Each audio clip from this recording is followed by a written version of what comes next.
for today, the event is all about patterns that I've seen over and over again across thousands of different projects that I've done over the last 40 years. Most inventors never generate meaningful income from their inventions, and it's not about the quality of the invention. Some, a small minority do, but the difference is rarely about their intelligence, creativity, or effort. It's more often it comes down to the commercial pathway that they build around their invention. I'm going to demonstrate that today. I've got 3 case studies I'm going to bring in, and some of those I've brought into other projects in the past because they're current, they're happening right now, and I can show you. The sound. Sound the sound is very poor. My apologies, but there's not much I can do with the sound. I've built it up to what I can. Hang on, I'll just check my sound again. So just stand by.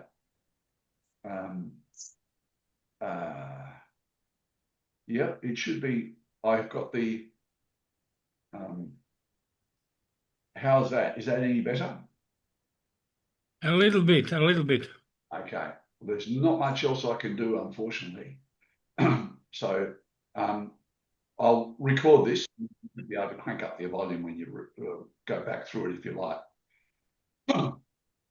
So let me get that started again. Where are we? Hopefully this is what we need. So getting started with this, I'm going to just walk you through today with 3 case studies. Also, I'm going to do a deep dive into the 4 main reasons that people fail to get traction and fail to get momentum and fail to commercialize their projects to a point where they'll pay for themselves.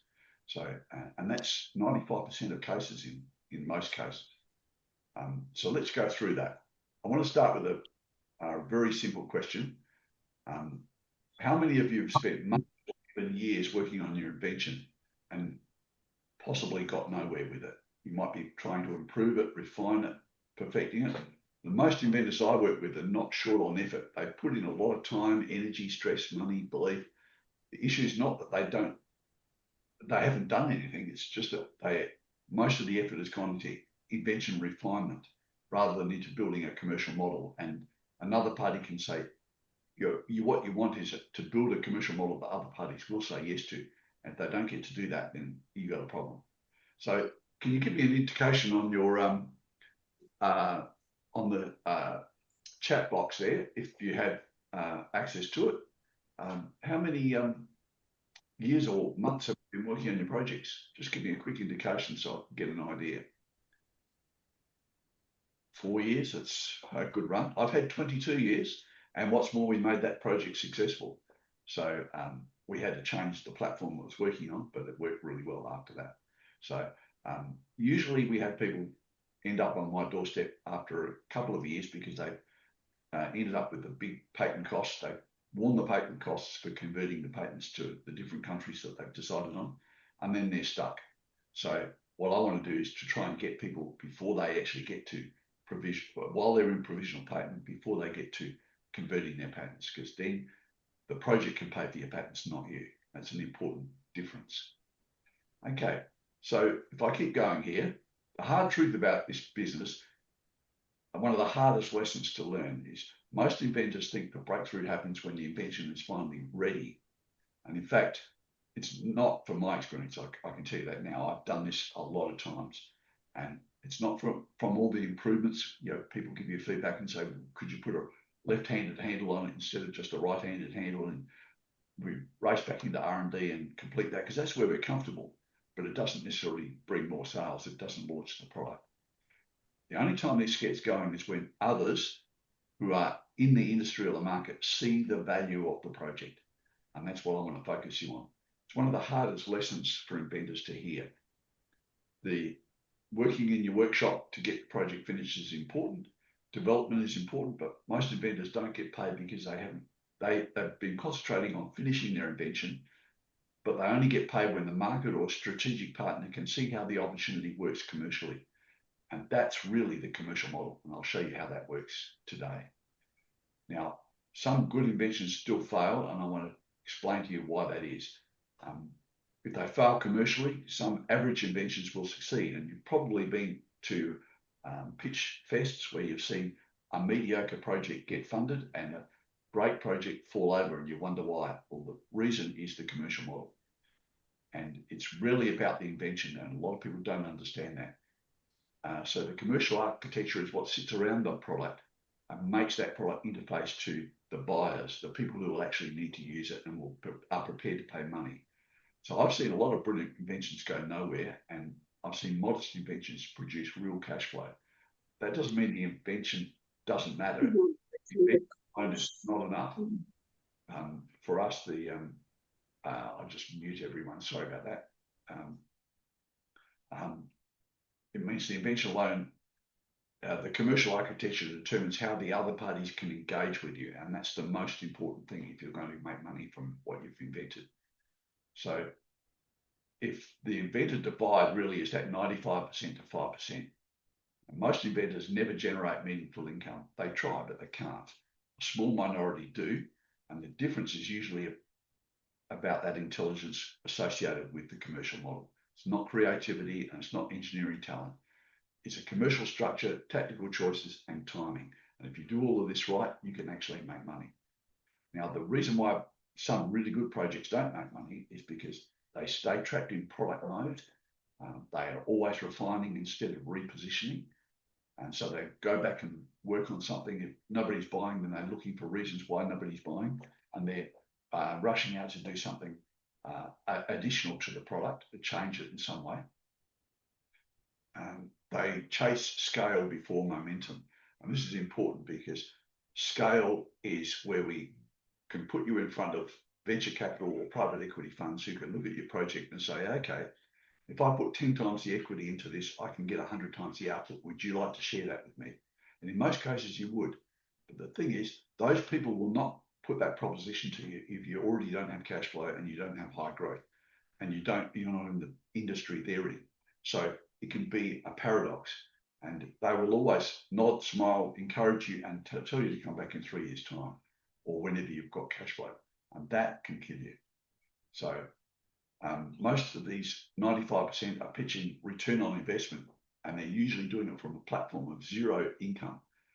And if that's the case, then your valuation at zero is zero, and your return on investment is an estimate. It can't be any more than just a guess because you've got no track record to prove you've got a trajectory of an increased sales volume.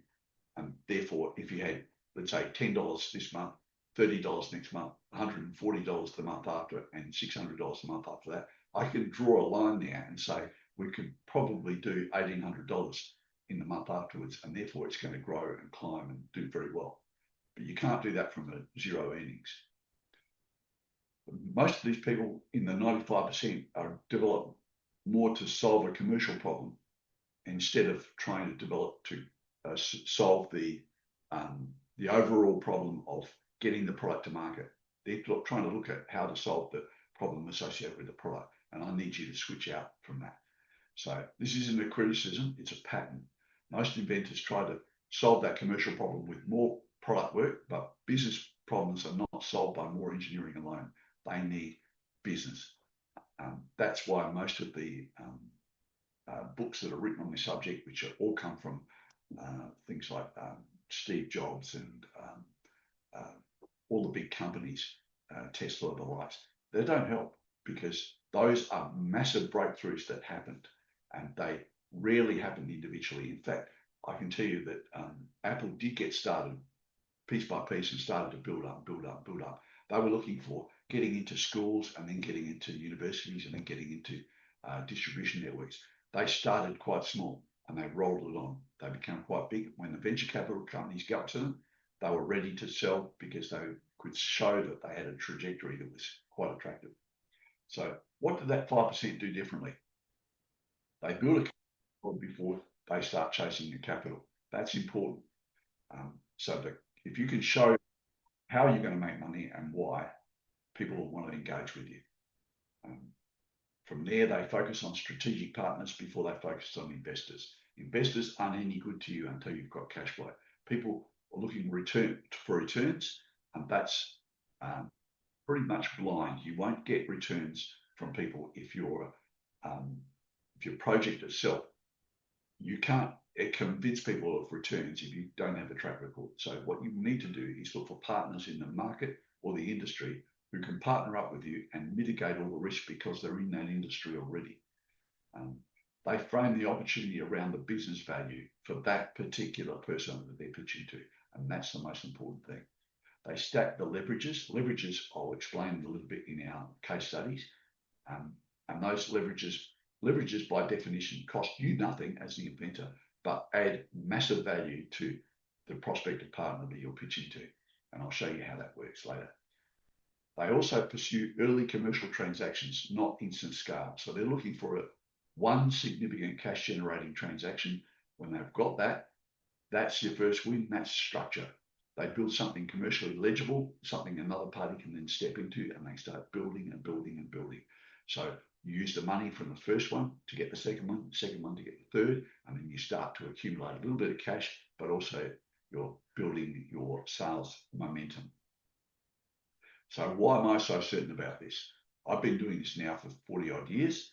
I've been in inventions and in commercialisation and teaching from different industries, different levels of the industry. I've handled teams and individuals who've collectively done about 3,700 projects over the last 43 years.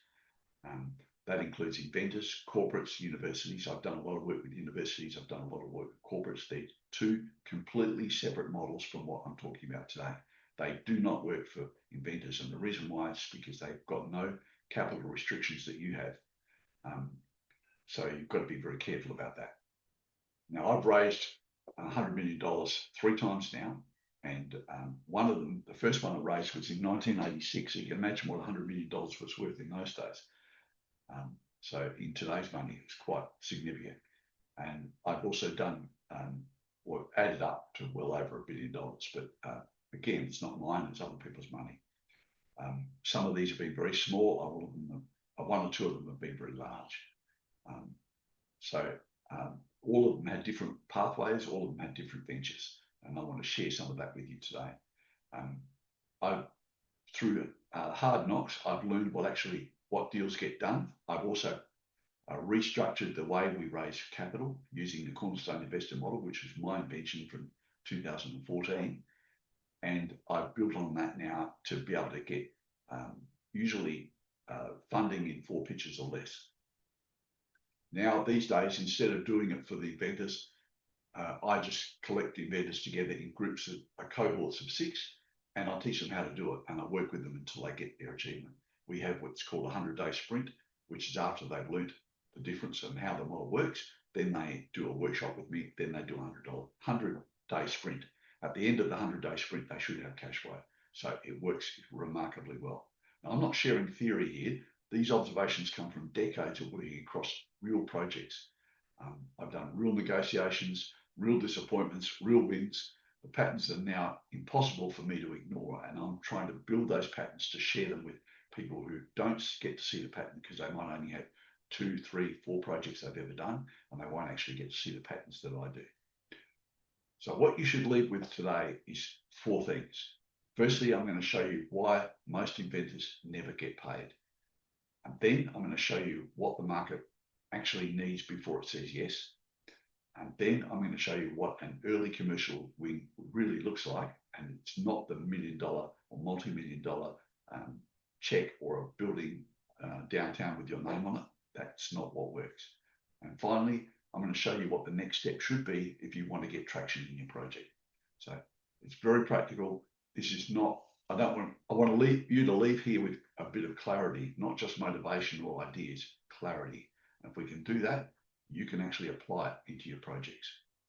So the 4 problems that keep you stuck, and this is a critical difference in most of these projects, that you should have, probably you're experiencing one of these 4, but some people have all 4. First is a product obsession instead of a commercial model. In most cases, working on a product, when something goes wrong or they get refused by an investor, they'll run back and start working on the project again, because that's where you're most comfortable. And that can actually kill you because while you're enhancing your product, you're not actually commercializing, and ultimately time goes past you. The second is they chase investors instead of strategic partners, and I want to change that today. I want you to look not for people who will put money into your project to get you going, but rather who will partner up with you for a big slice of a very small pie. And it might be the offer exclusivity for your city for this particular one demographic and over a time period of 6 months or 12 months, and then break it open from there. But that gives them a head start on their competitors. It also gives you a sales channel that they already have, and you can start building from there. Third is return on investment instead of leverage-based value. When we go and pitch to people, we're looking for investors. So we're talking about, give me $5 million and I'll give you back $12 million in 5 years. But I've got no evidence that I can give you $12 million. You just have to trust me. And that's where it all falls over. If I go into somebody who's from the industry or the market and I say, I've got a product that fits perfectly with your sales channel, I can use your plant and equipment, your facilities, your engineers to complete the product and get it into market and get it accelerated without you paying out cash, but rather paying out in lending me equipment or leasing me space. Then you've got less risk, and those leverages mean that you can actually build your business without costing me anything while I'm building mine, and you can share in that. The fourth, is scale ambitions instead of early momentum. People say, I finished my product, now I want to make it worldwide. And I know the total available market. I did have one several years ago. I was talking about that today with, I think it was $26 billion in tires around the world per year. And the guy said, I want to get 0.1% of that business. And I thought, well, instead of breaking down 0.1% of $20 billion in tire sales, let's break down 0.1% of the advertising budgets in each city that every collective tire place advertises to get that 1%, because that's what it's going to cost you. And you can see immediately that it's next to impossible to do. So as a result of that, not worth it. So we never talk about total available market. In fact, I've only ever had one project, and I'm using that today in this demonstration as a total available market was actually relevant. Okay, so what we have to do in looking at these four problems is we have to pivot on all four of them. So the first one is your commercial model. A commercial model must answer some questions for the prospective investor that we're pitching to or partner. How do you make money? How are they going to make money? Not just you as a project. How does the partner make money? So both parties need to make a return on investment. How does this contain the prospect's risk? So I need to show you that if you're putting in $500,000 into my project, I need to control all of that risk and show you how I can offset that risk with benefits for you. And then I also need to show you how the customers, your customers and my customers, will clearly benefit from this, and they are more than likely to throw away what they've got and come across to this. And sometimes people have only just purchased what they've got, and it's next to impossible to make them throw it away, even if you're significantly better. So without these answers, you don't have a commercial opportunity. All you have is an invention looking for a commercial opportunity, and that becomes a problem. So that's where commercialization really, at the commercial model, this is where it all begins. Not with a pitch deck, not with investor outreach, a credible answer to these questions. And if you can understand that, then we can start to build on that understanding. The second pivot is getting a strategic partner before you get an investor. This is one of the biggest mindset shifts that people have. A strategic industry partner is going to be far more realistic first pathway than a venture capital or private equity fund, who won't say yes to you at all. They'll encourage you, but they won't. Most inventions are too early for investors, and the reason why is they don't have money. But they may be highly relevant to the right strategic partner who's from within the industry or the market. I want to break it down here and show you the difference between venture capital and the right strategic partner. So venture capital usually want you to show them what's your cash flow, what's your growth at the moment, how are you going to reduce risk, and they want to see a business that's already moving in that direction. So you already have cash flow, you're already generating growth, you have a business that's moving. and they want to say, if I give you 10 times the equity, can they get 100 times the output? They can't do that. They're not going to be interested. Certainly, most inventions get wiped out at cash flow. Now, for strategic investors, they don't need that. A strategic partner, they may already have the customers that you want. That is, if they're buying burgers and you've got fries, they can add fries to the burgers and it's a whole easy sale. They might have the infrastructure you need, things like I had one which I'll talk about today. He needed a CNC press, he needed laser cutters, he needed gantry cranes, forklifts, a space on with three-phase power. He needed racking, he needed all of that sort of equipment, and as well as engineers, skilled metal people for welding. And so he was able to get all of that by partnering up with the right person. That becomes infrastructure. That company also had a sales channel, which those customers would buy this product, and I'll show you what that did and how it worked, and that worked remarkably well.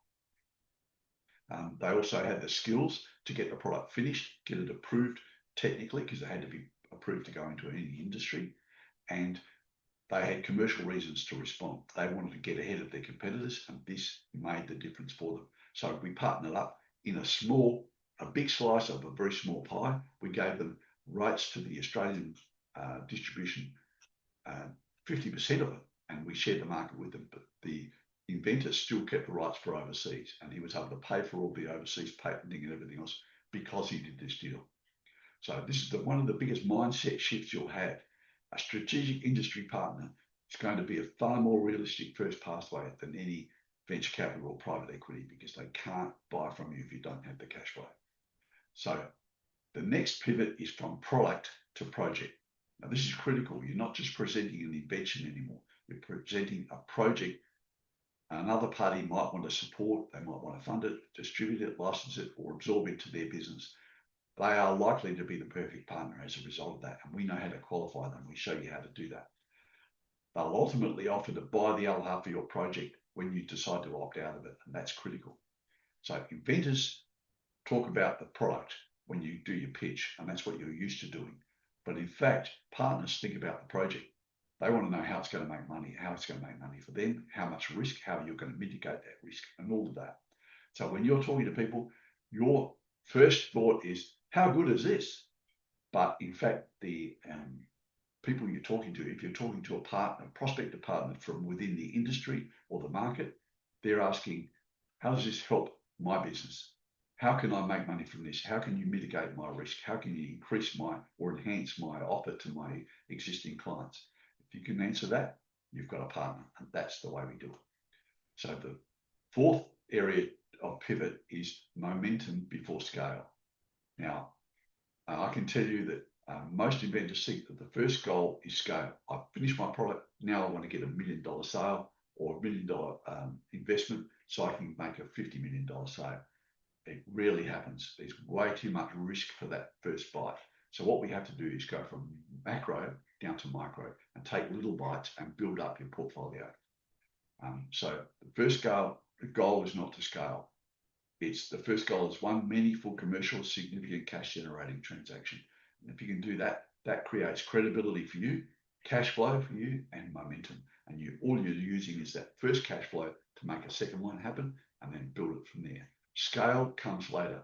Momentum needs to come first.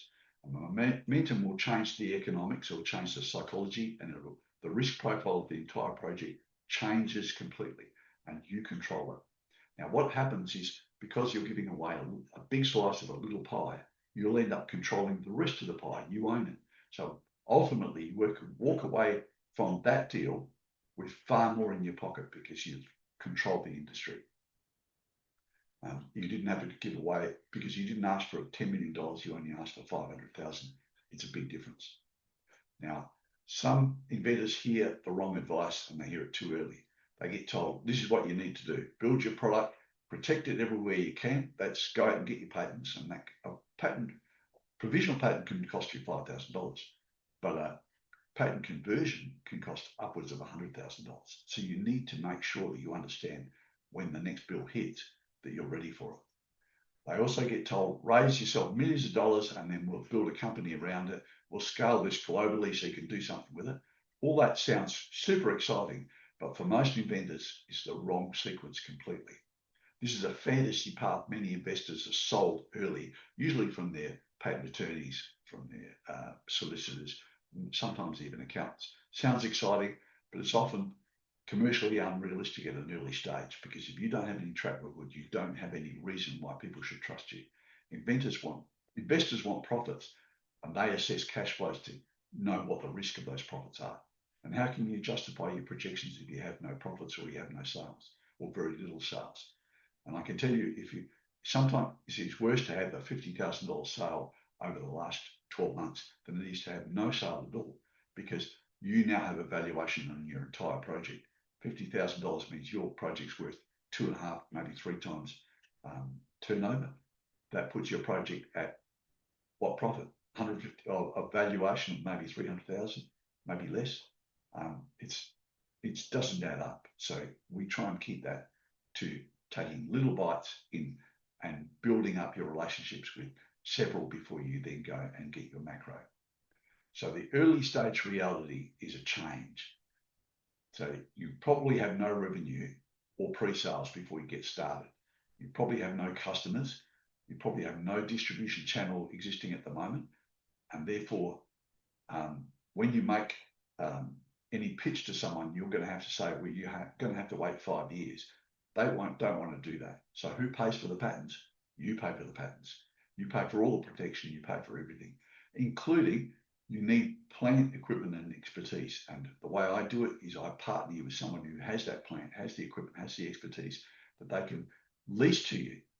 And so you're not buying it, you don't need it. Later on, you can afford to buy it because you have the money for it. And you're going to have, if you're going to start making sales, big sales, any sales, you're going to have to build your inventory to make the sales.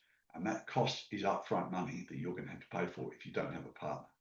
And sales don't get cash flow straight away. Even if you're doing distribution, if you bring a product into a retail network or a wholesaler, they're going to pay you on 90 days terms. And if you've had to borrow money to build your inventory, you're going to be broke really quickly. So this is the reality. And also while you're doing this, you're an industry unknown. So you're not coming from any special place. You're still in a position where nobody will trust you. Nobody will really give you any second opportunity. They're going to bury you if you make a mistake or you run out of cash. You'll never get another opportunity. Taking micro bites is a much better way of doing this. This is the real position most inventors are involved in. And once we accept that as honesty, the strategy becomes far clearer and a better option for you. Now, the real early objective is getting you secure enough commercial structure so you can create one meaningful cash event. That means you've got access to a sales channel, access to plant, equipment, and expertise from that commercial partner, cash for inventory. Yes, you're going to need some cash. You're going to need cash for your salary, wages, whatever, to keep going. You need IP protection. They may have access to that, but we can do that with non-cash ways, including provisional patents, and also using non-disclosure agreements, waiver of rights, and non-compete agreements as you move forward until you start making sales. We focus you on one project, not 10 projects. So if things get tough, you finish that project. You don't move on to other projects. We also look for one commercial objective each time, so we can narrow that development time from 5 years down to 100 days. Once you know how to do this, and we've done the planning for it, you've got a 100-day sprint to get yourself to cash flow. And that's the most important thing. Particularly if you're paying someone to do it for you, you can't control anything. But if you're doing it, you own that process. Someone's working with you, and you've got a 100-day objective of cash flow. After that, you can afford to pay anyone because you've got the money to do it. You must generate enough out of the first objective to be able to generate the second objective and then go from there. And it becomes what we're all looking for, momentum. Okay, so people get the mistake that they think, I need to look like a global company. The early goal is to build enough structure around one opportunity to create one meaningful commercial event. that fake it till you make it crowd always look phony and they never get anywhere. So try not to get into a pitch fest with people who are trying to fake it till they make it, because everyone can see that that just doesn't work. Now, the real momentum looks completely different. What it actually is a clear commercial model, smart and affordable IP protection. So you might be using non-disclosure agreements up to the time just before you get sign up your first commercial agreement. And when you do that, you then implement your provisional patent, and then you've got 12 months before you convert your patents. You've got one focused offer, so you know exactly what you want. I want to get modest cash flow, modest cash generation. So I might be cap raise, I might be a distribution agreement, I might be a licensing agreement, or I might be a trade sale. But they might only be in this small corner of one city or one state, one country. It doesn't matter. We determine the geographic on demographic on time. They are our limitations that we put on the deal. So that one focused offer becomes very, very focused. We're looking for one qualified prospective partner. We're not taking 100 and trying to pitch deck our way through the next 3 years, but rather looking for, we do a process called 10-4-1. We start with our top 10, we build to 4, and we're doing our all our valuations on commercial partners to know what we can add to them that doesn't cost anything. And when we do that, we're actually planning out how we can get their investment, which might be around $500,000, down to nothing, because we've offset the risk with what they're going to get in benefits. We call those leverages, by the way. Those leverages need to be identified, and then they need to be costed. So then that partner knows exactly what their actual risk is. So it's the outlay of cash less the leverages that we've identified, costed and stacked. And then once we've done all of that, we can then prepare pitch documents for each one. And the pitch documents are totally different for each one. We follow a 12-point pitch, but our leverages on each one is completely different for each partner, because theirs are specific for them, and we've calculated them what they're going to be worth. That's the most important differentiation. Once you've done your pitch documents, you need a pathway to get to a real meeting. It doesn't happen by you just ringing up the company and saying, I want to come in and show you what I've got, or sending them an email. You've got to have scripts. You've got to know how to get to them. You know how to walk a trade show, which will give you the ways and means to get to the right people. And it's completely different from most businesses. And we show you how to do all of that to get the real meetings with the right people, because the right people are not the people. If you're walking a trade show, it's not the people on the stand. They're the salespeople. You want the product people.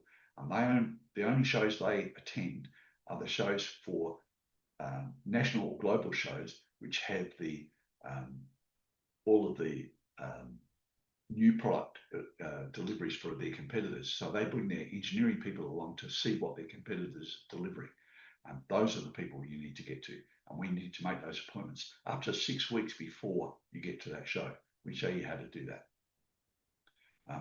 Once you've got deal one, you need to get enough out of deal one to fund deal two. Now, sometimes if deal one is a license agreement, I can tell you now, it can take up to 9 months to get cash flow from the license. But we can show you how to circumvent that with borrowing against that license agreement if that is with a blue chip company. So we'll show you how to do that to get the momentum to make it happen. Now, momentum is the most critical thing here. And you may ask yourself, how do you get to momentum? Well, it's pretty easy. This is what it looked like in practical terms. It's not hype, it's not theory. It's a project becoming increasingly bankable, partnerable, commercial, all of that it needs to be. And that makes you into the 5%. Your revenue becomes your evidence. So let's go through it. You get a first cash event, that's going to reduce your risk and also for the commercial partner. Reduced risk increases options and attracts stronger prospects for your next significant cash generating transaction event. They create more transactions, so you've got momentum and it keeps going. Momentum creates a business. So now you've not got a product, you're now built into a business. And then You have little or no debt because what you've done is you've used the cash flow from one to build the next and to build the next, and you're starting to roll on. Once you get to a point where you've got significant cash flow and you're ready to scale, that's when VCs and private equity firms will walk in and want to help you. And the most important thing out of this model is you'll still own most of your global IP rights. All you've done is given away a big slice of a little pie. And therefore, if you keep the rest of the pie for you, the bigger pie, the global pie, anything outside of that city that those people work in, then you're going to benefit from that. And I'm going to show you how to do that today. So I'm going to show you how we generate that. So I've got 3 quick case studies here for you, and they'll give you a very good idea. This was done last year. Now, this product, this is Jeff Zvander. Jeff originally had a broader hearing aid concept that would put him in direct competition with major global players. He invented a hearing aid which is specifically for that 30% of people who have pain when they insert hearing aids. And the reason for that is our inner ear canals aren't they're not necessarily all dead straight. And so, but the way they make hearing aids is they make them straight. So he made a very soft silicon amplifier, and he was able to use that, and people could have all the sorts of twists you wanted, still be comfortable and not be generate discomfort. But the problem Jeff had was that put him in direct competition with the 44 odd companies that make hearing aids around the world. Of those 44 companies, let me tell you, there is really only 2 owners. 2 companies own all of those brands, and they have 2 different ways of connecting their inner ear amplifiers to their behind the ear receivers. So what he did was we modified the inner ear piece, and that's all he focused on. And we made it so it could fit either or both of those. So all you needed to know was which hearing aid they were using, and we just changed the front end of it, and they could have something that was soft silicon that they could use.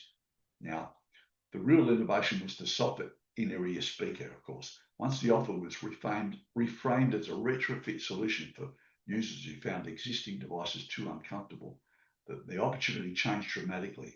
Instead of competing head-on, he could help those major players recover lost customers, because most of those customers took their product, tried it out, didn't like it, and threw it in a drawer. The product became easier to place, less capital intensive, and commercially smarter. So let me talk about the problem and how we solved it. Firstly, the problem was competing against those dominant hearing aid brands. Even though he had a better product, he was still in direct competition with some multinational companies. And we're talking about a 7 million, I think it's $7.5 billion industry worldwide per year. So his pivot was to reposition as a retrofit solution for dissatisfied and lost customers. So he didn't have to go back and try and he didn't have to find new customers. He didn't have to compete. He didn't have to ask the audiologists who had one or both of the other manufacturers in their facilities to kick one out so they could get in. That was too hard. What he did was go back to the audiologist and say, 30% of the people who bought your product don't use it anymore. Why don't we go back to them and offer them this? So he was able to do that. So the pivot was to reposition his entire product. And once he did that, the results were competitors became potential licensees, and the audiologist became the reactivation channel.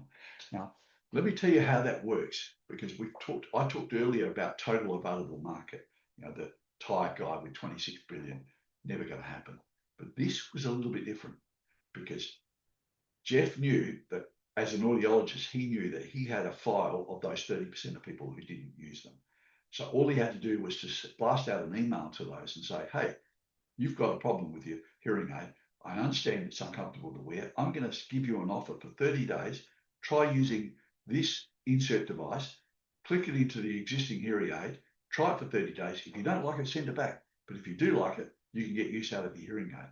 And instead of a $320 pair, I'm going to send you for $86, you get this, but you only get invoiced after 30 days. So you can imagine now his cost for marketing to all of the people that he had was how much? one email. And so he knew that he had an email list of every audiologist in North America. He could blast out an email saying, would you like to do the same as what I did? Of course they would. And so they could bring those 30% back into their fold and start supplying them with hearing aids. Because people who use hearing aids, it's a bit like dentures and everything else, you have to be upgrading every couple of years or 5 years, whatever it is. Otherwise, these things don't work as well. And your hearing drops off or whatever, you need to strengthen it. So he knew he could tap that total available market, which wasn't just 30% of a $7 billion market. It was 30% of a $7 billion market over the last 10 years. So suddenly he's looking at a 20-something billion dollar market that he could tap. And the way he could do that simply was through audiologists going back to their existing customers and making them an offer. So that was a huge opportunity for him. All he had to do was pivot and not make the entire product, but rather just make one aspect of it. The next project is one that's current right now. It's going through as we speak. We may have one of the guys on the line, but they're in North America, so chances are they're not on this call. I think one of them was on this morning. So this is tools that float. Basically, if you're working on a boat and you drop your tools in the water, you've lost them forever. What this does is it gives you all those good quality tools, stainless steel, everything you need, but in floatable devices, which if they fall in the water, they'll glow and they'll also float. So you can just lean down, scoop it up and keep going. And what these guys wanted to do was they wanted to own the molds. That includes the forgings they needed to do the stainless steel part, as well as the plastic injection molds that they needed to do the others. They weren't buying steel forging plants, and they weren't buying plastic injection molding plants. They were going to own the molds and then outsource the product as they built it. They built a kit. They didn't build one product. They didn't offer them as 4 or 5 or 10 products. They offered a kit, including a bag that also floats.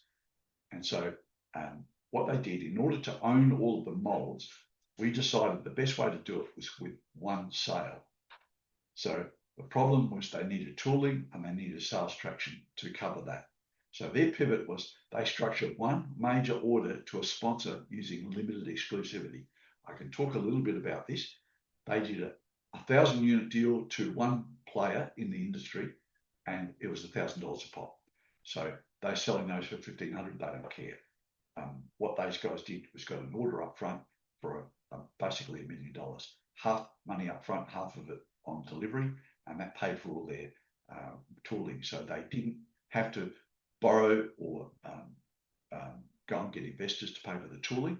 But they knew the idea would work. Everyone has told them they'll buy one, but they couldn't afford that $500,000. This enabled them to do it, and their first transaction funded everything, so they still owned the entire operation. They didn't have to do a global rollout first. All they needed was one meaningful commercial order. That first deal financed the tooling, reduced all their uncertainty in their business model, and allowed the investors to keep control, the inventors, to keep control of the larger opportunity. Now, what that meant for them was that once they gave away an exclusive deal for a limited period, which was for 2026. For the rest of 2026, they are not going to supply anyone else with this product. And then at the end of it, they're taking their client logo off it and they're putting their own logo on it, and then they'll sell it, and they'll sell it to everyone. So it was a quick and easy way of getting that sponsor to get an edge on the market for nearly a year. And at the same time, they got $1 million worth of sales, which paid for everything. And they still own 100% of their company. So the next case study I've used before, Sheridan Sheds. I need to firstly describe it to you a little bit. What it shows here is a very small shed, but this can be done with sheds that could be 25 meters across and 400 meters long. And the whole thing is it gets rid of all of your installation crews and equipment.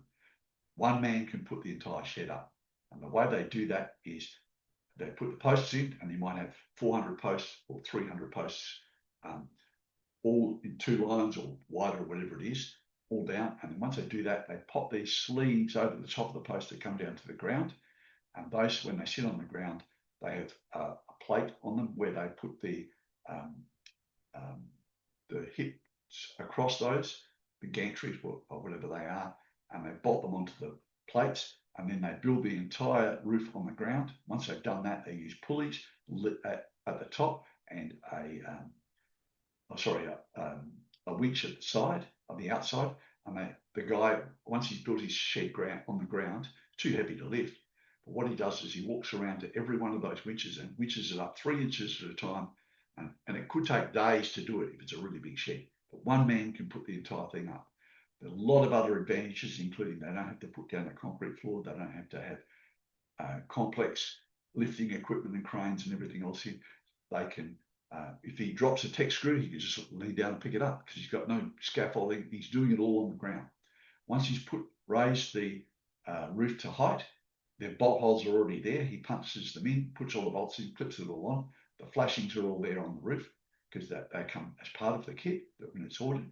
And then you start on the walls and they use the same winches to bolt the walls up. So they just swing up into place. Once he's done that, he then takes off the winch, he takes off the pulleys, and he sends them back for a rebate from the company that supplied it. How good is that? So normally a $100,000 farm shed costs about $60,000 to put up. So it's about $160,000. And he can do it for $100,000 because they don't need to spend any money. And I can tell you now, there's not one farmer alive that wouldn't want to save all of the cost, particularly $60,000 on a $160,000 shed, in order to do it themselves. They're clamoring for it. So once I'll now go through what his pivot was. The problem was he needed $500,000 to build everything he needed. He wanted approvals. He needed to start the production of these plates. He needed to build a demonstration unit he could take to field days. Field days are like farming field day is like a trade show for farmers, and they might have 1,000 farmers to a field day, or it might be over 3 or 4 days and have thousands of farmers. But those guys have deep pockets and they're looking for how they can save money or make money in their farming, and this sort of thing is perfect for them. So he knew he could make a lot of sales at the farm day. So he needed about $500,000 to launch this. What we did is we get him a strategic partner, which replaced most of the major cash needs with non-cash leverages.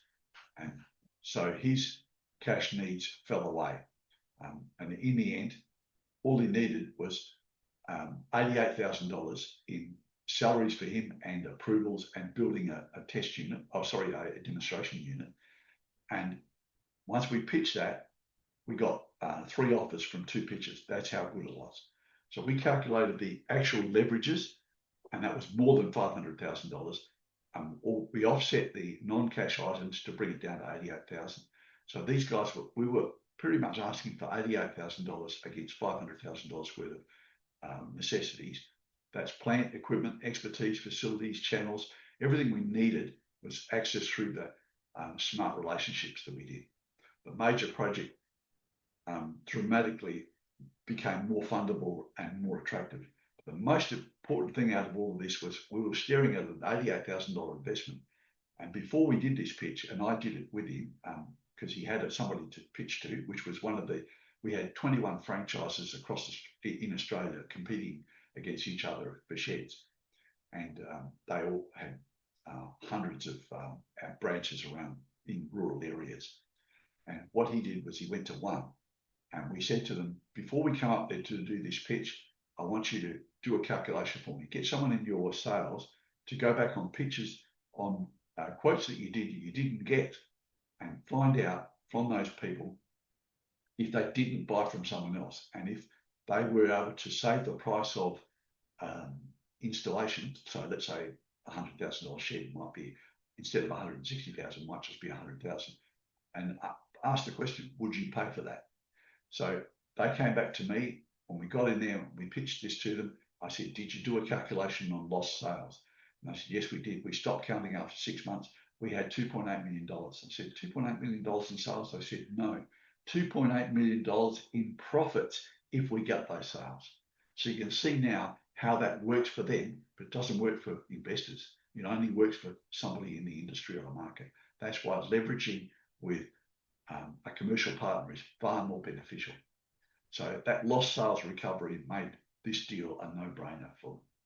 So Now, you might be stuck in that 95% and you need to know that you're there. And I want you to very quickly understand if you are. So if you're still over-focused on the invention itself, if you still believe investors will fund to profitability, and you're looking for those investors to help you get there, you're still macro, not micro. If you can't clearly describe your first transaction, then you're probably looking for multiple transactions, so you're too diverse. We have a saying within our group, which is an old Confucian saying: the fox that chases many rabbits catches none. You need to focus on only one deal. Get one deal, bank the money, then use that for the next one. It doesn't mean to say you're in profit straight away. You're not. It's a slower start, but it's far less risk. If you have no defined strategic partner on your radar, you're in trouble. And if you're still chasing money to scale your project, you're probably in trouble. If this feels familiar, don't feel embarrassed. You should feel relieved, because now you understand it. Once you can name the real problem, you can start to fix it. And that's what I want to do today, get you on, start rolling on how to fix your project. Now, the best commercial pathway is pretty easy. You start with ideation, everyone does. Once you've done your ideation, you need to close that and lock that door, not do any more modifications to your product. You need to pivot now to a commercial model. That's the first thing you need to do. Who am I going to partner up with, and how are we going to make money from this? How are they going to make money? How am I going to make money? How are the people who buy this product make money or save money or time? Once you've done that, you then have to build you pivot again to your strategic partnerships. You have to identify who you're going to work with. Once you've done that, you focus down from all of those prospective partners down to one, your first significant cash generating transaction. You focus on just getting that. Once you've done that, we then pivot again, and you start to get momentum. That you turn that into cash, so you can go back and build and build and build. And ultimately, people build a business instead of a project. You've got a business now because you've got several sales. Now, what most people think is, okay, I've got some money here. Can I pivot and go back into ideation and make another product? No. What you should be doing is focusing on going back and repeat, rinse and repeat, rinse and repeat, until you've got the momentum to a point where that next transaction is going to be scaling, and it's going to be a venture capital or private equity fund. This isn't the only part, but it's the one with the most commercially credible pathway that I've seen again and again for early stage commercialization. And if you've got an invention that's stuck, this is the way to unstick it. Now, what happens when you fix it? Pretty much you stop guessing, you stop pitching too early to the wrong people, you stop asking the wrong parties for the wrong thing. I want money. I want to ask people to invest for money, and they're going to compare me with other investments, including publicly listed shares, which can be liquidated like that. And that's not something you can compete with. You build a pathway. The right partner will say yes to you, and that's most important. If you identify the right partner, building a pathway to them, so they can't, it's a no-brainer. They can't say no, such as what we did with Sheraton Sheds. The success is never guaranteed, but at the same time, your odds are going to improve dramatically. This isn't magic. It doesn't guarantee success, but it dramatically improves your odds by aligning your project with a commercial reality if you do this right. So the breakthroughs you're looking for is from 5 shifts that you need to engineer within your product model. 1 project in focus. If you've got several different inventions, put everyone back on the shelf, only pick one. 1 clear path to market from that. A real commercial model is the first thing you work on. Leverages to make sure that you can add value to the prospective partners, so you're not selling ROI, return on investment. You're not asking for money. You're asking for a partnership and showing them how they make more money from it. You then work that strategic partner pathway to get the first, and maybe the second, the third, and the fourth, because you're not restricted to one partner. You can work on many partners, many distribution, many licensing agreements. If your commercial partner only works in your city, do a deal for that city. Don't give him more bite. He doesn't need it. He has no commercial value for him. So only do the deal micro. And that way, you're a big slice of a little pie. You can afford to give him half of the the commercial value. That Sheridan Sheds we showed you, he gave away 50% of the Australian market. Sounds crazy, but he owns 100% of the US market, and that's where the money is. We're talking about 22 times the size of the market, the Australian market. Huge money. So once you've got your strategic partner pathway, you get momentum.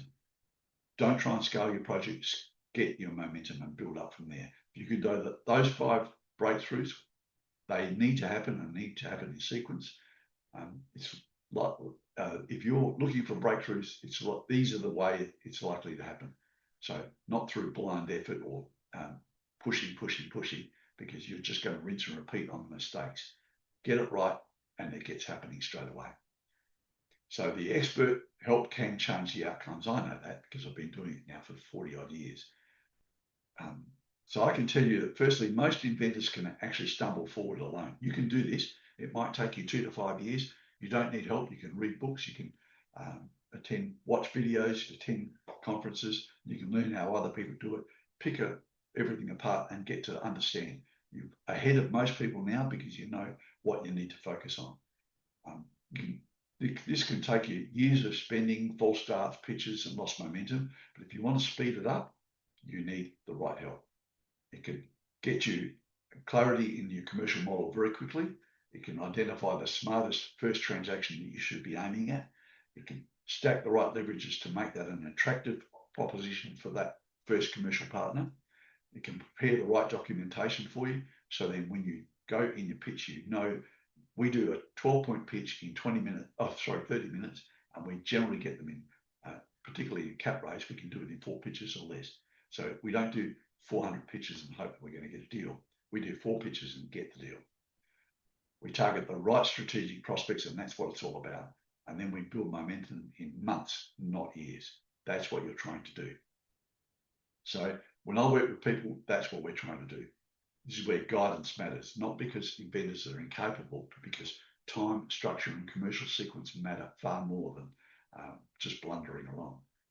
Your engineering or science skills didn't give you any commercial skills. What we do is give you the commercial skills. Even if you've done an MBA, they'll talk to you from the corporate model, which doesn't work for inventors. And so if we're going to change that, we need to change it. So who can I help most? It's for inventors and project owners who are serious about commercial traction, strategic partner, licensing, distribution, funding, trade sale pathways, those 4 things that we aim at. If you're focused on building a real commercial model, we'll help you. If you're funding the fastest path to the first transaction so you get rid of your risk and build your opportunities, this is not for people who are looking for encouragement, warm feeling, come back next year. This is for people who want to make a deal, want to do something, want to get their project going. So your choice is to take your next step, and your next step is either or. So if you wanted to, you can book a discovery call with me. It doesn't cost you anything, and I can see whether or not you're ready and whether or not we can do something with you. You can know your current blockage, and I'll talk to you on that call. You'll need to commit 4 to 8 hours per week over the next 6 months to get your project going, because there's effort from you, effort from me, and I want that commitment from you before I start. You can do it any hours, it doesn't matter. You can work in a cohort of 6. You must be able to work in a cohort, because in order to make this affordable, what we did is we put groups of 6 together, and those people work together and share, but they're sharing on commercial model. There's non-disclosures shared, but we're working on a commercial model rather than working on you're talking about your technical products. We're not talking about that. We do that on a one-on-one with you anytime you need it. You might need 3 in a row for 3 days, but then you might not need it for 2 weeks or 3 weeks or 5 weeks. It doesn't matter. Only when you need it, you get a reach out call. The reach out calls are a little different. We record those, we give them back to you at the end of it. But the cohorts are important because I want you to understand that we get a lot of breakthroughs in our cohorts, and I need you to work as a part of a team. That will reduce your costs. You need to also have an idea of what your quickest path to cash flow might look like. And I can share that, work with you to determine that in our discovery call, if you like. Now, this might not be something that appeals to you, so you can just save your money and walk away. You can keep all to yourself. You can double your current effort and see if that gives you a breakthrough. You can pay for your patent costs yourself instead of getting the project to pay for it. You can roll with all the rejections. Some people can, and it doesn't affect them. That's fine. And you can work without cash flow. Some people can. I've worked on for nothing for the last 5 years. Why can't I keep doing for another 2 or 3 years? That's fine. Or you can also stay in charge of everything, because ultimately, if you can't afford to have a team around you, you will be in charge of everything. But I'm hoping that you've learned the difference here. And I hope today has helped you recognise that problems might not be in your invention, but in the commercial structures. Then the next step isn't or about more solo work. It's about a proper diagnosis and then a step forward. So your next steps are pretty easy. What I want you to do is, for most people, they fail not because of creativity. They fail because nobody ever shows them that their commercial path clearly enough. They don't get it early enough or honestly enough. And if what you've heard today resonates with you, feels familiar, then don't do what most inventors do next. Don't go back into the workshop. Don't spend another 6 months refining your wrong things. Don't keep chasing investors before you have a commercial structure that they can believe in. Book a discovery call with me and I'll make the difference. Daniel30mins.com will get that. It's free. You book into my calendar. That's the same call you use if you're a member of our cohorts. And if you need help, you reach out by getting straight into my calendar. You can talk to me within 5 hours, up to 7 days. You can book a call and we can help you with anything you get stuck on. Because I can tell you right now, with innovation, this is a critical factor of innovation. If your project slows down or stops, it dies. Do not let it slow down. Do not let it stop. It will die. So what we have to do is, if you're stuck somewhere, we have to unblock you very quickly. And the way we do that is to bring you on. And you do that with a discovery call, or our reach out calls, as we call them. Now, on that call, we'll look at where your project sits today, what's likely of blocking your progress, and whether there's a credible path to a first commercial transaction, and whether the project is ready for that pathway right now. Not for everybody, I know that. It's for people who are serious about getting paid, serious about commercialization, and serious about building momentum instead of staying stuck. Now, if that's for you, you should be able to book that call today, and you'll get a reminder after this call to book that. You can also do the commercial readiness test. It's free. It gives you a 6-page report. It tells you, it doesn't ask you anything about your product or your service, whatever you've got. This is all about the commercial model. It's 15 questions, takes you about 2 minutes to 3 minutes to complete, gives you a 6-page report, and it gives you an opportunity to look at your project objectively. It also sends me a copy, and I'll look at it and give you a feedback on it. But I use those in the discovery calls, so we can do that. So if you're ready to go, I'm hoping you are. I'm looking for 6 placements into our April intake. That starts next week. So if you have hesitated for the last 2, 4, 5 years, and you now want to make progress, this is your opportunity. I've got 4 for this, 2 for this time of the day, and 4 for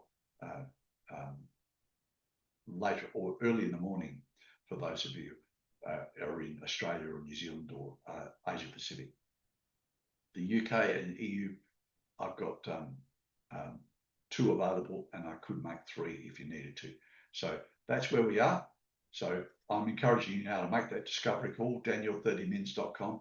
And then for those of you who stayed with me, I'm going to now stop sharing my screen. I'm going to stop the recording, because it's important that when we talk about